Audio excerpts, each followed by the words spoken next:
નમસ્તે મિત્રો, જય માતાજી, જય શ્રી કૃષ્ણ, જય જીરેન્દ્ર. અને આજે વ્લોગ નથી, આજે તમે જોવાના છો સાસુ વહુની કોમેડી, જે આપણે કદાચ એકાદ મહિના પહેલા આપણે અપલોડ કરતા હતા, મૂકતા હતા. એ આપણે અત્યારે મૂકવાના છીએ, કેમ કે વેકેશન છે, બધા કોમેડી જોવે, મજા આવે અને હસતા રહે ને અમે હસાવતા રહીએ. એટલે વ્લોગ તો આપણે આવશે, કદાચ એવું હશે ને તો અઠવાડિયે કે એવા એકાદરા કે એવી રીતના એકાદ દિવસે અઠવાડિયે એકાદો વ્લોગ આપણે મૂકતા રહેશું, જ્યારે જ્યારે નવી નવી એક્ટિવિટી કે એવું કાંઈ હશે, કે ઓલા બાળકો આપણે જે ભણાવવા જઈએ છીએ એ બધા પાછા આવી જાય, એમાં આપણે ધીમે ધીમે વ્લોગ મૂકતા રહેશું. પણ વચ્ચે વચ્ચે તમને અઠવાડિયામાં મંગળ, ગુરુ અને શનિ તમને આવા કોમેડી વિડીયો જોવાની મજા આવશે અને તમને જોવા મળશે, જેમાં સાસુ વહુનો રોલ તમને બહુ મજા આવશે. એમાં વહુ મનીષા અને સાસુ એટલે કે મારા મમ્મી.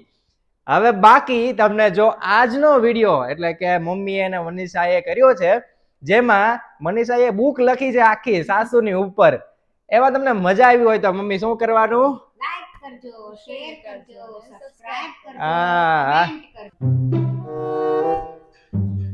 મમ્મી હું દાજી ગઈ, શું લગાવું? એમ કેમ કરતા દાજી ગઈ, ધ્યાન નથી રાખતી? અરે રસોઈ કરતી હતી ને તો મારું ધ્યાન ન રહ્યું અને કુકર અડી ગયું. તો રસોઈ તો કરી કે ન કરી? અરે મમ્મી તમને રસોઈ નહીં પડી છે એમ કયો ને, શું લગાવું?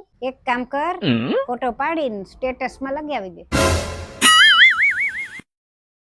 એટલે મમ્મીને તો વાત પૂછવાનું તો રહી જ ગયું, પાછું જવું પડશે.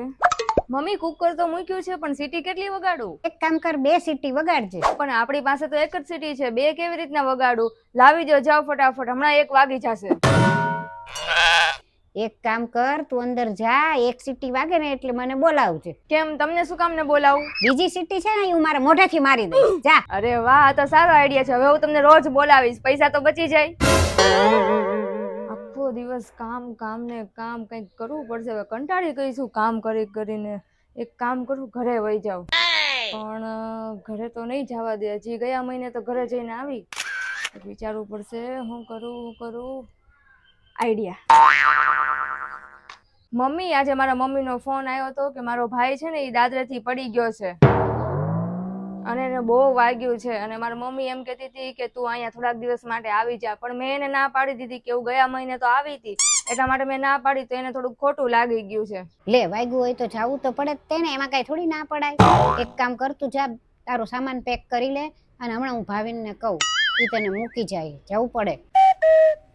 તું તારે જા, નિરાતે રહેજે અને તારા ભાઈને સારું થાય ને ત્યારે તું આવજે. હા મમ્મી, તો જાઉં છું. હા, જા તું તારે. હવે તો ખૂબ રોકાઈને આવીશ, મજા આવશે. લાવ ખબર પૂછી લઉં. હા બેન, હા કેમ કરતા વાગ્યું ભાઈ ને? અરે આ મમ્મીએ શું કર્યું? હા, મનીષા કહેતી હતી કે દાદરેથી પડી ગયો, વાગ્યું છે? હે? કાંઈ નથી થયું? તો આ તો તમારી છોકરી કહેતી હતી કે મારો ભાઈ પડી ગયો દાદરેથી ને વાગ્યું છે ને મારે રોકાવા જાવું છે. તો ઈ એને પૂછો તમે ફોન કરીને કે હું થયું એમ. હું કામ કીધું? હા તો મૂકું. મારી યાર ચાલાકી કરતી હતી ને, હવે જો તું એને બતાવી દઉં, હમણાં ખબર પાડી દઉં એને. મનીષા, અરે રે, પાછી બોલાવી ને, એક તો ખબર પડી ગઈ છે. હવે મને કઈ કહેશે તો જે થાવ હોય થાય. હાલો જાવ. હા મમ્મી. અરે મારી કમર બહુ દુખે છે, તું એક કામ કર ને, બાજુમાંથી દુખાવાની ટ્યુબ લઈ આવી દે ને. અરે મમ્મી, ઈ હવે ટ્યુબ નથી આપતા. કેમ નથી આપતા? હમણાં અઠવાડિયા પહેલા તમને કમરમાં દુખતું હતું ને, ત્યારે હું એની પાસેથી લાવી હતી ને, ત્યારે તમે આખી ખાલી કરી નાખી હતી. અરે આ બાજુવાળા તો બહુ ચાલાક થઈ ગયા છે, બધી વસ્તુ લઈ જાય છે પણ કાંઈ આપવી નથી. શું હવે આપણે શું કરવું? બીજું તો એક કામ કર ને, મારા કબાટમાં મૂકી જ છે મેં દુખાવાની ટ્યુબ, ઈ લઈ આવી જા અને લગાડી દે મને. બીજું શું કરું? હા મમ્મી. લઈ આવીને જાને, હું સામું જોવે છે કે ક્યારની તે જાતી નથી ને, પાછી અહીંયા જોયા કરે. જા તો લઈ આવ તો જલ્દી. હા મમ્મી. અરે આ બાજુવાળા ટ્યુબ દીધી હોત ને તો મારી ન કાઢવી પડે. મારી કાઢવી પડી કબાટમાંથી ને, હવે મારી ખાલી થઈ જશે ને હું કરીશું?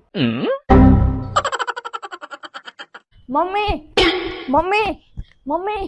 હું છે પણ આમ જો, મેં તમારા ઉપર એક બુક લખી છે. અરે વાહ, શું લખ્યું છે? જો પહેલા પાને એવું લખ્યું છે કે મારા વાલા સાસુમાં વહેલા ઉઠે છે, ઘરનું બધું જ કામ કરે છે, અને છેલ્લા પાને એમ લખ્યું છે કે વહેલા સૂઈ જાય છે. તો વચમાં શું લખ્યું? અને વચમાં એમ લખ્યું છે આખો દિવસ કાવ કાવ કાવ કાવ કાવ કાવ કાવ કાવ કાવ કાવ કર્યા રાખે છે. હા તો અહીંથી